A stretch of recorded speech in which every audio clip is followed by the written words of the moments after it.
carousel ringing.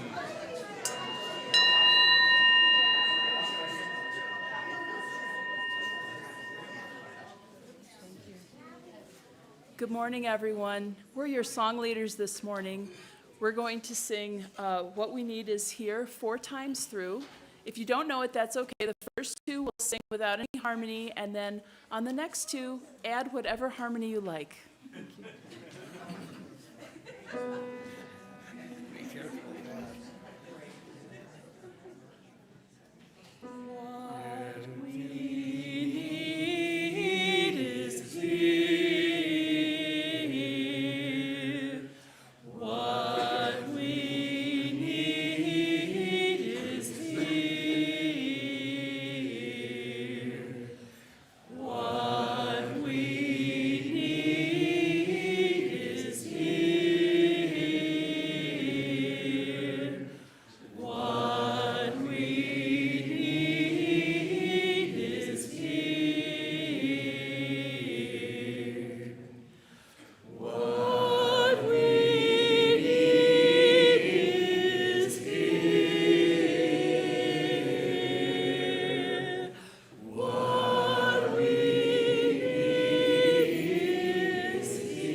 Good morning. My name is Jack Doggett. I'm serving as worship leader today. I want to welcome you to the Unitarian Universalist Church of Boulder. One thing I love about this congregation is leadership. There's so many activities going on here. It's just amazing. And it couldn't exist without people willing to step up and be leaders, either on a committee, an ad hoc event, or something similar. But I want to take a minute today to particularly appreciate the steady leadership of Steve Todd as board president during this past year.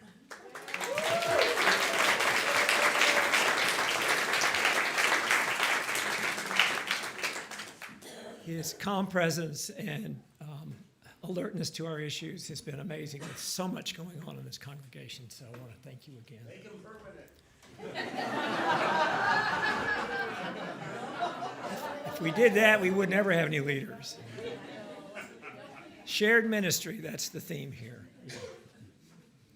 I want to extend a warm welcome to everyone who's visiting us for the first time, and I've already met a couple, and it's great that you're here. We are an intentional community gathered around our shared promise to support each other's individual spiritual journeys. We don't all believe the same things in exactly the same way, but we do share the same values and the same commitment to our spiritual growth. We share the faith that our beliefs become real when we act on them to make the world a better place. And we share the commitment to live a life grounded in community.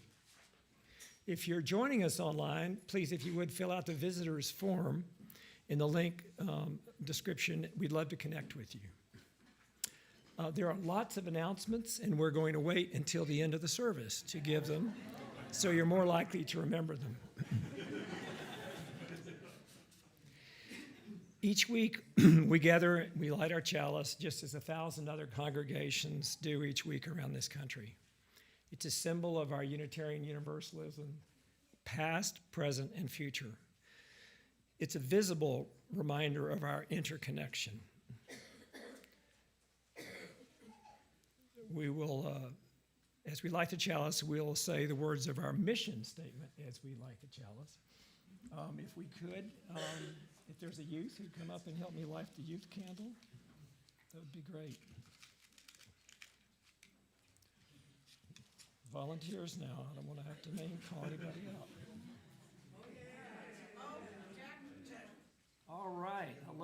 please come forward.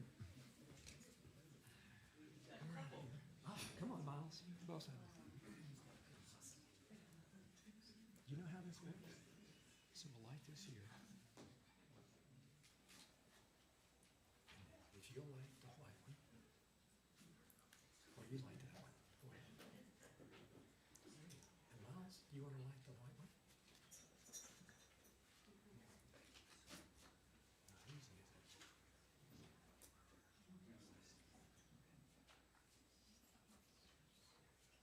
Great. Thank you so much.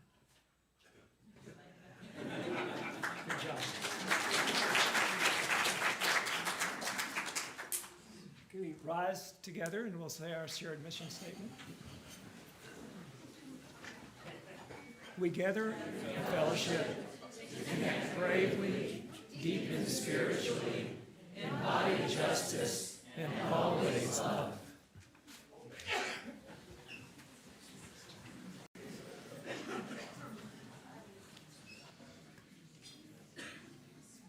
I have just a short true story to tell y'all this week, which is, well, we'll find out what it's about, I guess. I knew a middle schooler who told me that in the first month of middle school in a math test, he saw someone just a few seats over from him using a calculator on the quiz, which was not a thing that you are at all allowed to do. That's cheating on your math test. But there, this kid just a couple of seats over had snuck it, down out of the backpack and sort of got it under the desk so no one could quite see it. And there he was, cheating on his math test. Now, this kid raised his hand and told the teacher, I don't know if it was right then or afterwards, and said, hey, this other person was using a calculator and cheating, and they denied it, and the teacher said, don't do that. Don't tell me that.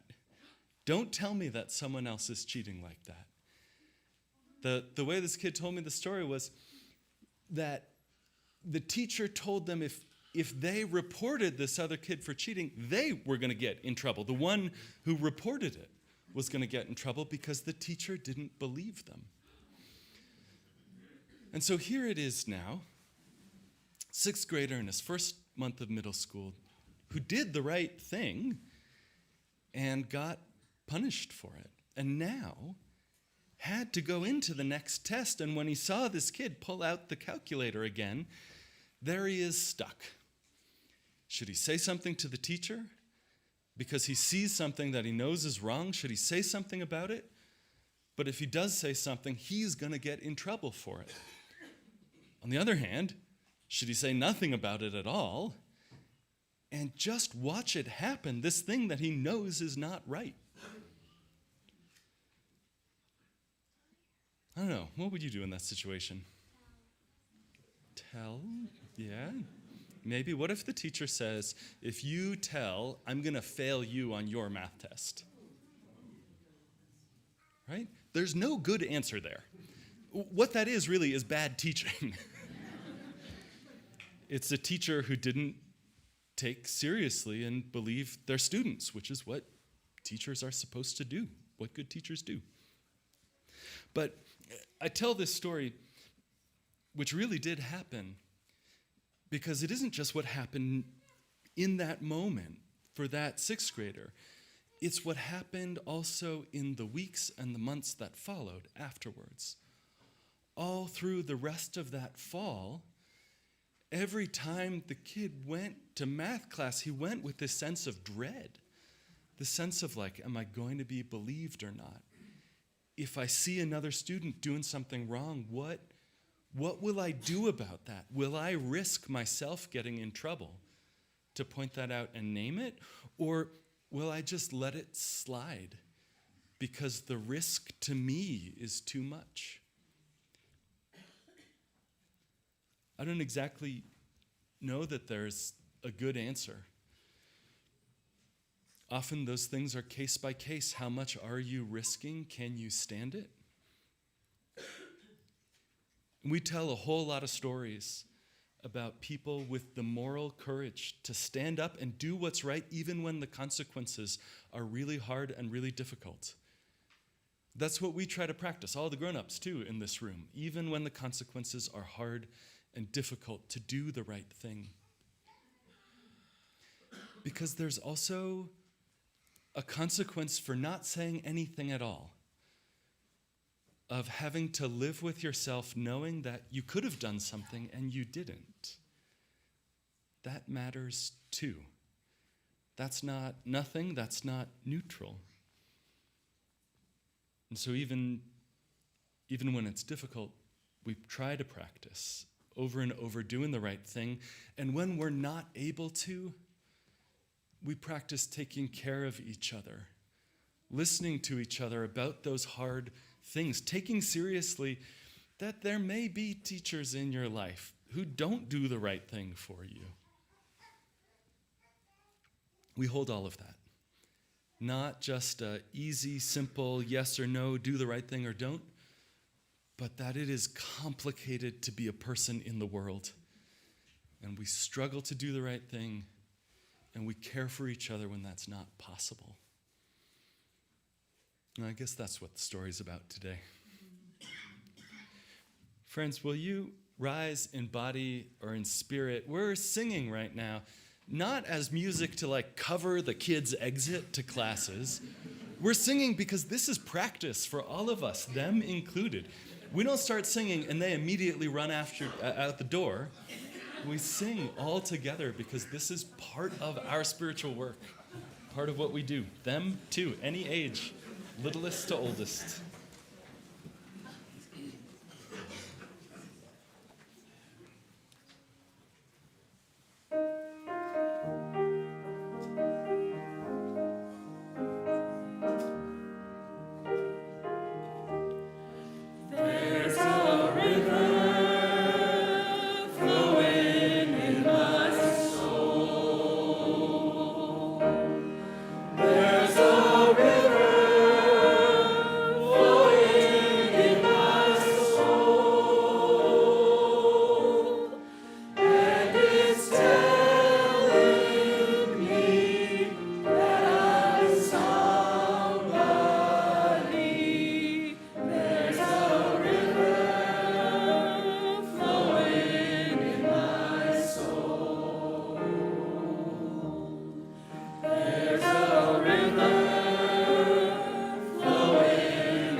Friends, before we move into spiritual practice,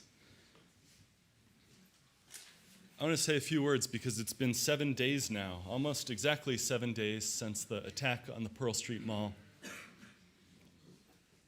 And in all the coverage and the statements, I want to take a moment to lift up the anti-Semitism inherent in that attack. I want to lift that up because I think it's important as non-Jews that we understand what that looks like and why that matters and what it means. And I don't mean to use that word in the sort of weird, controlling, pretextual sort of way that I see politicians using anti-Semitic right now, while at exactly the same time reinforcing anti-Semitic stereotypes. I use it with the plain meaning of basic bigotry, hate based only on identity. And it's important, I think, to say that this was an act not just of political violence, which is horrific enough on its own, but political violence given a specific anti-Semitic shape. And non-Jews are missing something important here when we overlook that, when we minimize that.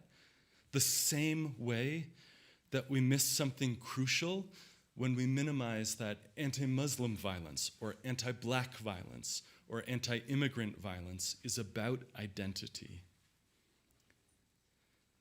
The victims on the Pearl Street Mall were a group of Jews who had marched for many weeks to keep visibility to Israeli hostages still held in Gaza. That's it. And the fact is, the attacker did not have any idea what their politics were.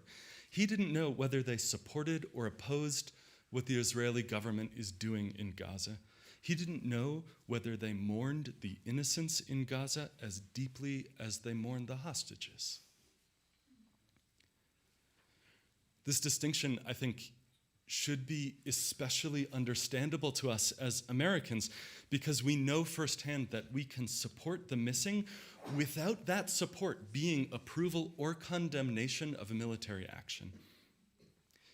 In the years after the Vietnam War, through to today, plenty of people who fly the POW MIA flag believed that the US had perpetrated a horrific, pointless catastrophe. And too, plenty who fly that flag maybe, think the war is right and just in Vietnam, but a prisoner of war missing in action, flag or decal, is not a statement about your opinions on the Vietnam War. The people who flew that flag, who fly it, do it so their missing friends or family or fellow soldiers won't be forgotten. You can't tell the politics of a person from that flag alone. And I know it because I've met plenty of people way more radically progressive than me who fly that flag and take it seriously. I'm sure that the people marching had a wide range of opinions on what the Israeli government is doing. This is Boulder. We have a wide range of opinions on everything. Two of us have about 4 or 5 opinions on any given topic. But doing the reporting or the analysis or the inventory of what those marchers thought misses the point. The point is that the attacker did not know their politics. Supporting Israeli hostages isn't enough to tell you a person's opinions about the Israeli government any more than condemning the horrific violence in Gaza is enough to tell you their opinions about Jews. All the attacker knew is that this was a group of Jews who gathered publicly, regularly, in a place he could get to. That's it. And he didn't target them for their politics because he didn't know their politics. He targeted them for their identities. And the impact of that is for a whole community to feel unsafe, to feel like they're a potential target, just as is the case with anti-Muslim violence, anti-black violence, anti-immigrant violence, anti-trans violence. Me saying all of this isn't about what's happening in Gaza, which seems to me self-evidently horrific and unconscionable. And it's not really me talking about the POW MIA flag, which some of you know more closely and better than I ever will. This isn't at least in this moment, a conversation, I think, about demonstrations or free speech or violence or political violence, the thing that I want to lift up only is the anti-Semitism inherent in the attack. And that non-Jews miss something important about what that attack means to that community when we ignore that it targeted the victims based on their identities.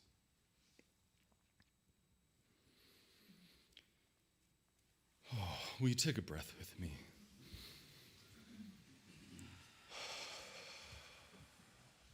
There's no easy way through any of that. There's no easy way through that conversation. And I imagine, too, there's probably no way for me to name that or lift this up without wondering and wanting just as fierce a defense, just as unambiguous a statement of what's happening and unfolding in Gaza, which is, I do believe, unambiguously a catastrophe.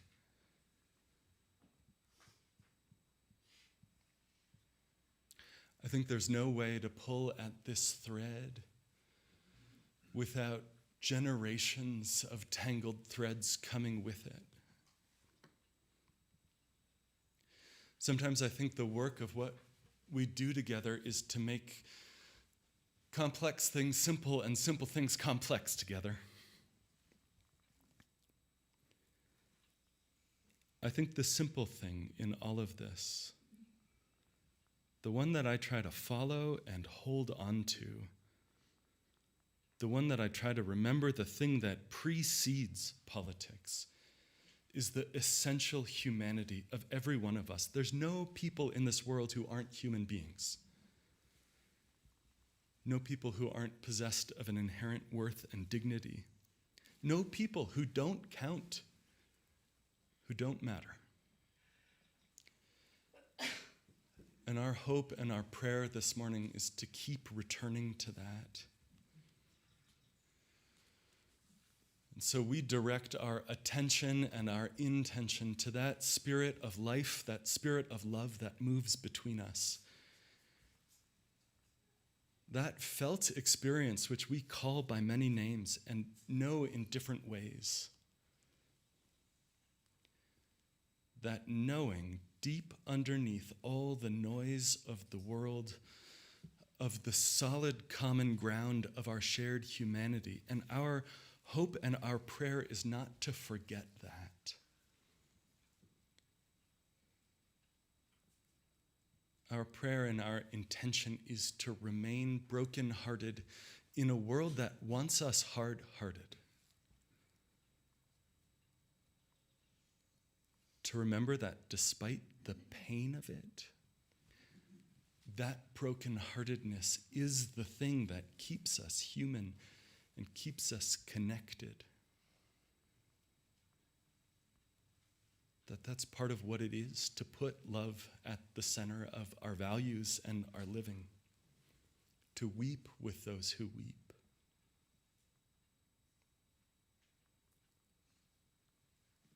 On this day, we remember it, and we hope and we pray and we commit ourselves to stay love's people and to keep it in the end that simple at heart. Whatever tangle of threads may grow up around it, that at the center we follow love and compassion and our essential, basic, grounded, shared humanity through all the noise of the world. Be together in silence for a few moments.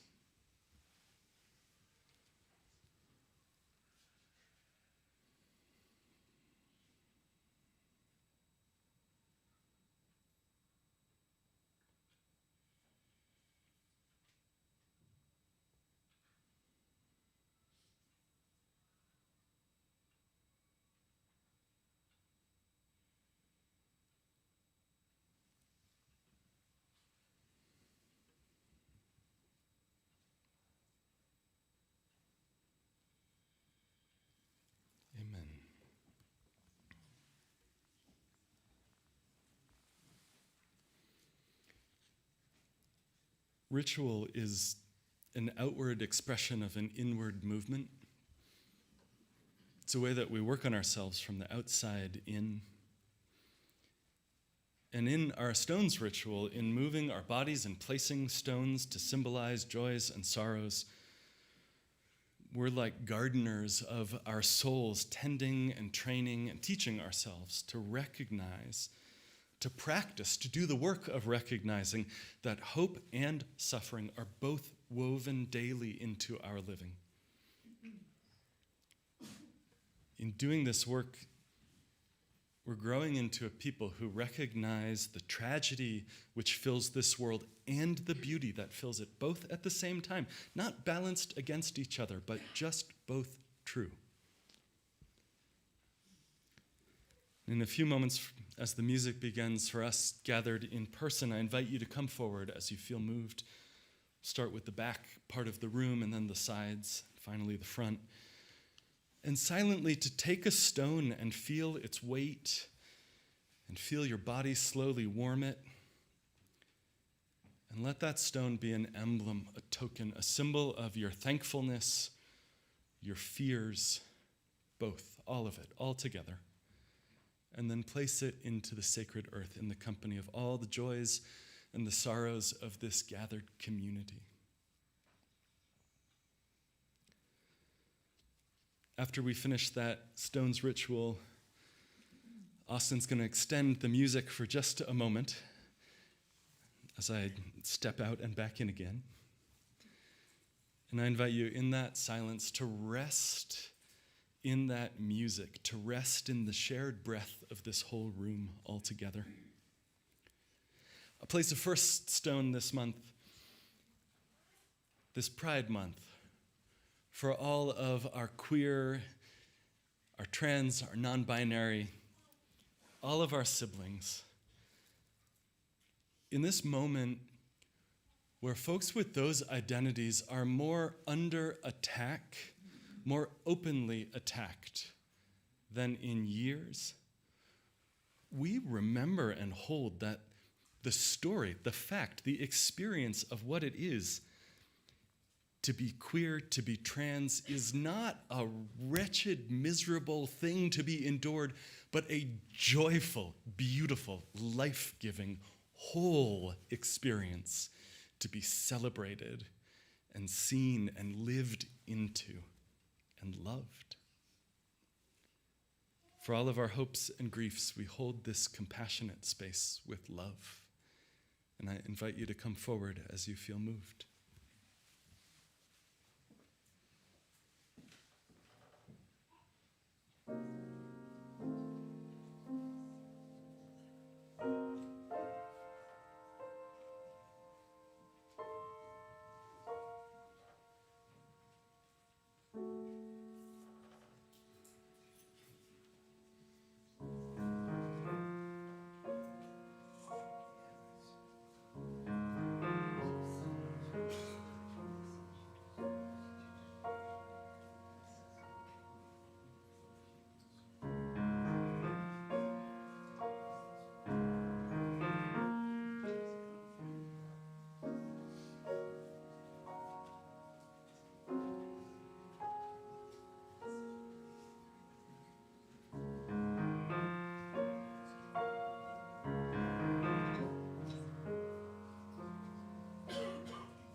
One of the many reasons I appreciate collaborating with such a talented pianist is when I print the wrong sermon.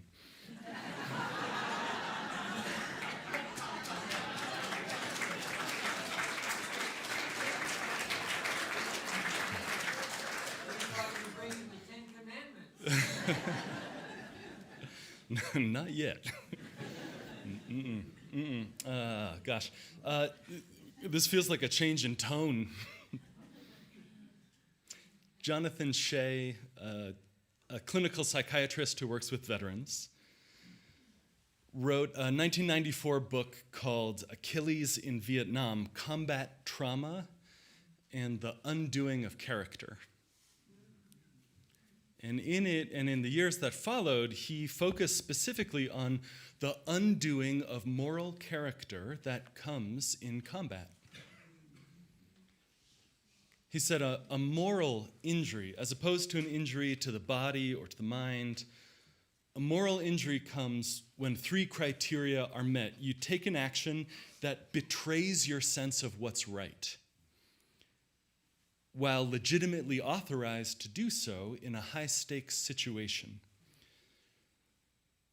So the soldier in combat shoots and kills an enemy who's about to kill them. They're legitimately authorized to do so. You can quibble over legitimacy. And they're in a high-stakes situation, and nonetheless, in killing another person, they are taking an action which betrays their sense of what's right. I'll leave it at that level of abstraction. I haven't served. One veteran said of his fellows, "We are not helped through telling war stories to well-intentioned but voyeuristic civilians." But the author, Jonathan Shea, he says, moral injury is not PTSD, it's not post-traumatic stress disorder. And many books on veteran healing conflate them into one thing. And the difference between them is partly physical. PTSD occurs in response to prolonged extreme trauma. It's a fear-victim response to danger.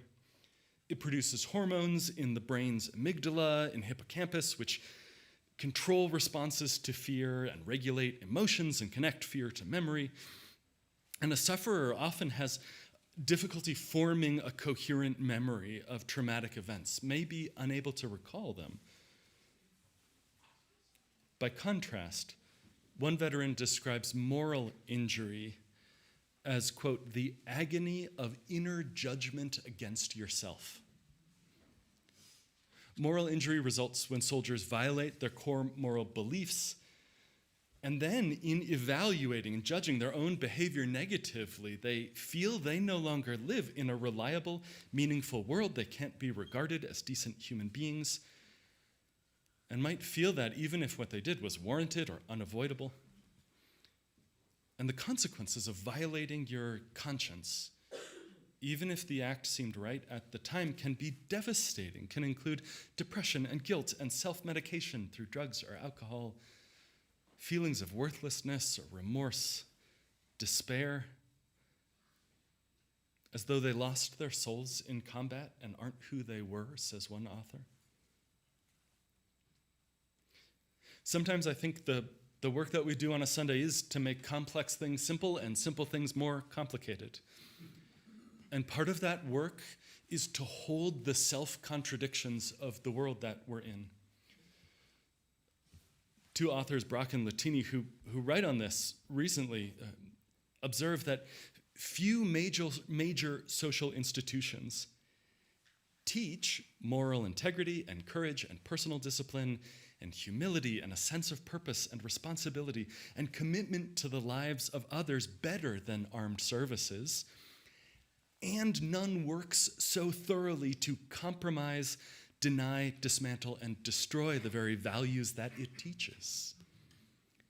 This is the paradox of war, they write. The human beings we know and care about volunteer for military service. We send them off and they return morally injured. They still belong to us. They're still the people we love. And we cannot build a different humanity or a different world without facing that fierce angel of moral injury together. Holding complexity means deepening in relationship, means listening, means being curious first, without easy answers, and without guilt or shame, without distancing. Moral injury began in writing and research about the experience of veterans, but it ripples more broadly than that. If the clinical roots are in those post-combat experiences, it ripples more broadly because every single one of us participates in things we know to be wrong. I heard a climate scientist say recently, being human is bad for the environment. They were being asked this sort of complex set of trade-offs. Do I do this, or the plastics are bad, but plastics are good because the transportation of them is lighter, and so it uses less. And what they said in response was, look, we can do all of that analysis, but the fact remains that being human is bad for the environment, which I'm not sharing to make you feel bad about being alive, but to say that it's unavoidable. We can mitigate and minimize our impacts, but there is no way to live in this world without contributing to climate change, not at present. And there's a kind of a deep unease or discomfort or sense of wrongness that soaks into our living when we know that we're not doing things right, when we're deliberately choosing not to do the right thing. Sometimes the response to that reality, the response to that fact is denial. No, I'm not doing that. Sometimes the response is the sort of quest for moral purity inside ourselves. Oh, I could never do that. Sometimes the response is to try to remove yourself from the whole system. I'm sure at least someone in this room is thinking, because I know I am, well, sure, you can not do climate harm. You just have to move completely off the grid, raise all of your food organically, and require no inputs from anything industrialized at all. Like you can do that. Yeah, but you're not going to. Sometimes the response to the inevitability of participation in unjust realities is guilt and shame. We sort of collapse inwards. Oh my God, this is infinitely bad. I can never make up for the fact that I participate in this. And I want to suggest instead of any of those things, just the words of the black tennis great and activist Arthur Ashe. And I come back to these over and over, and the more complex problems get, the more I come back to it. He says, start where you are and use what you have and do what you can. That, to me, feels like our work in the face of complexity. Our life is, in some ways, a sort of a continual trolley problem. Do you know the trolley problem? This is like an intro to moral philosophy sort of example. In the trolley problem, the trolley is going down the track, and some evil villain has tied several people to the track in front of it, because this is the sort of thing that shows up in intro to ethics classes. And there's a lever that you happen to be standing next to that will switch the trolley onto another set of tracks. And on that set of tracks, only one person is tied to it. So the question in the trolley problem is, do you flip the lever to change from, having a dozen people run over to one, but it's your responsibility if you do that? Or do you say, well, look, this was out of my hands already. This is how it would have unfolded if I wasn't here, and not flip the lever? So there's lots of good stuff in there for an ethics class to think about responsibility and morality and how do you make the decision of what to choose.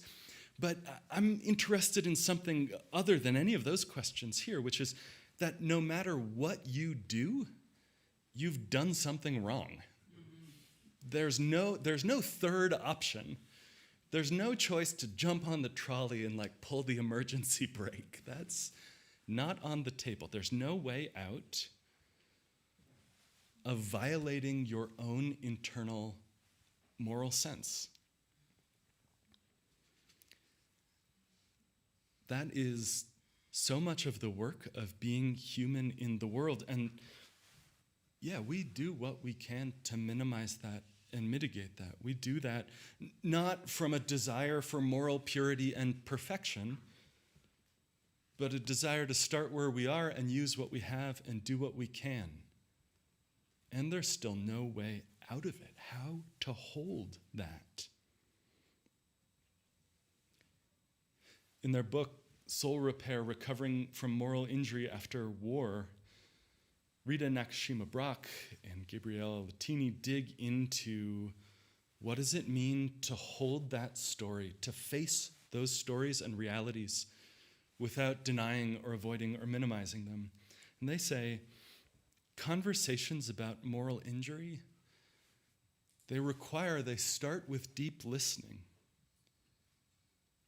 In being open, we have to be willing to take in what we hear as part of ourselves, to be moved, even by what's difficult or painful to hear, and to struggle to understand profound questions of moral conscience. Hearing soul-bearing truth requires resiliency to accept the worst things that human beings inflict on one another, to be present to anguish, to let what we hear sink into us without judgment. Deep listening requires us to set our own needs aside and to offer simply respect.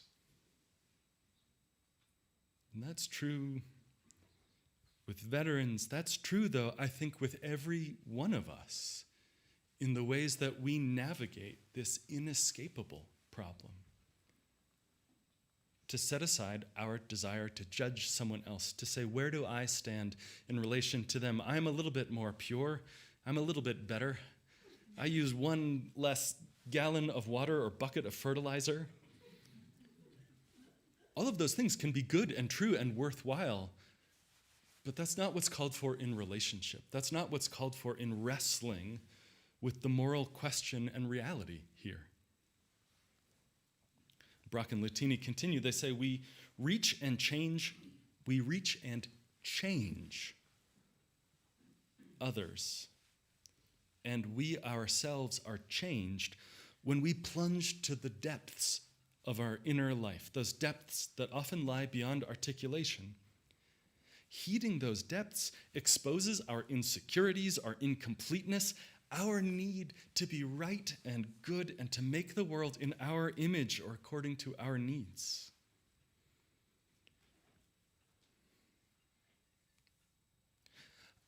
I don't have for you a solution to that. I don't present that to you to then follow it up with, but here's how to feel good about it.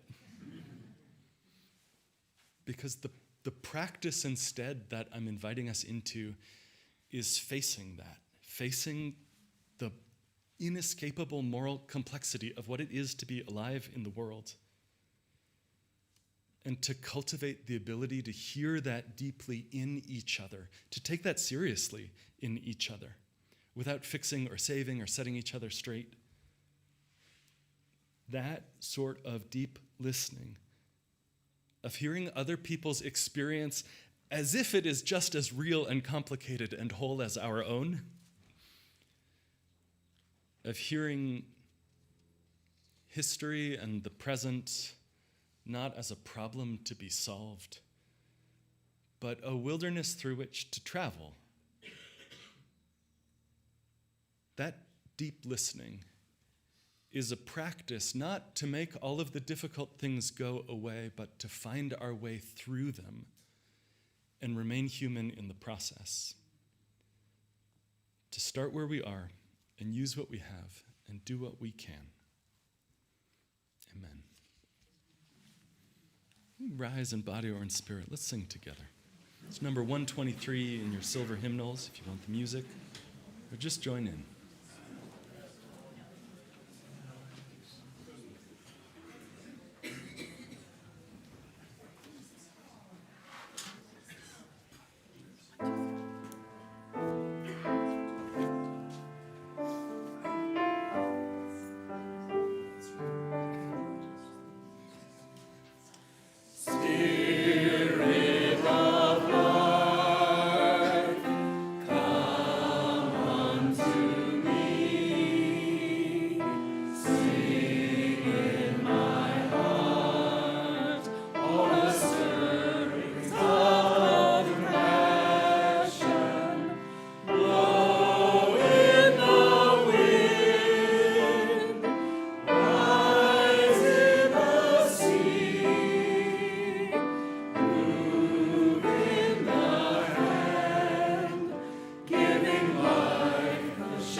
all sing so well. From up here, it's a real treat. This week, we split our collection with Harvest of Hope Food Pantry. Since 2012, Harvest of Hope has provided healthy food to those needing food assistance in a safe, non-judgmental, and welcoming atmosphere. Today, they serve an average of 140 shoppers a day. Unlike most pantries, shoppers at Harvest of Hope are welcome to take the food they desire in the amounts they need. This model, which is built on trust, brings dignity and respect to those facing a hard and stressful situation, and it works. I invite you to give generously as you are able. For those of you who are online, you can use a QR code or find the link in the video description, or make donations as the ushers now pass the baskets. May our gifts be used to enact justice, bringing peace and love to the Boulder community.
For our closing words, I'll offer you a poem to walk home with you.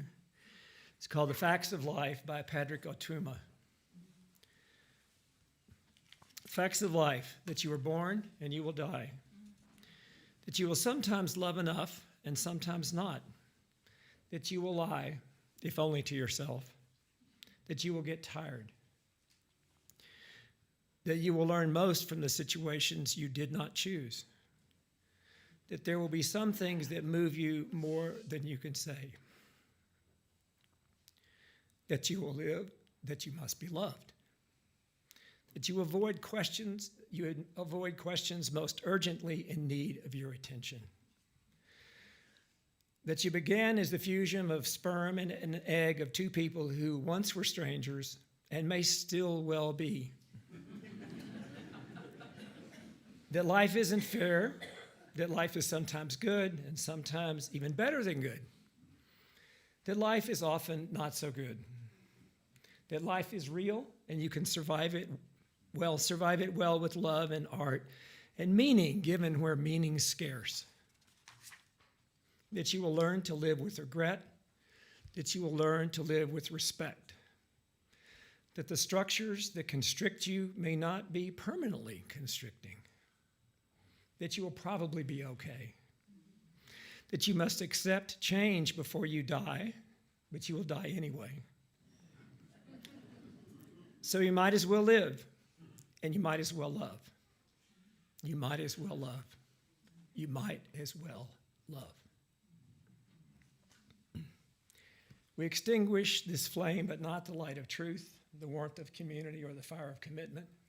These we carry in our hearts until we are together again.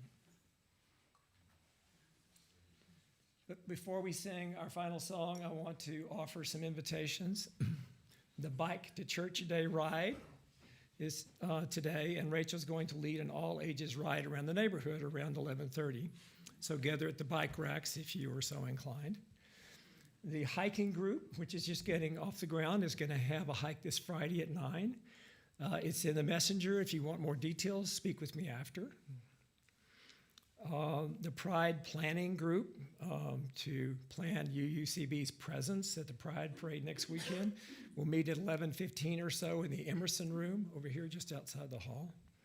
And finally, very importantly, next Saturday, many of us are gathering in the No Kings protests it's in Boulder, in Longmont, and in Denver, and maybe some other places. I've heard it's in a lot of communities. So we want to make it easy to meet up with other folks from UUCB if you like, so you don't have to do it alone. Sign up at the table out front and you'll get information on where and when to meet. So now we rise in body and spirit as we close in song with our lovely leader group today.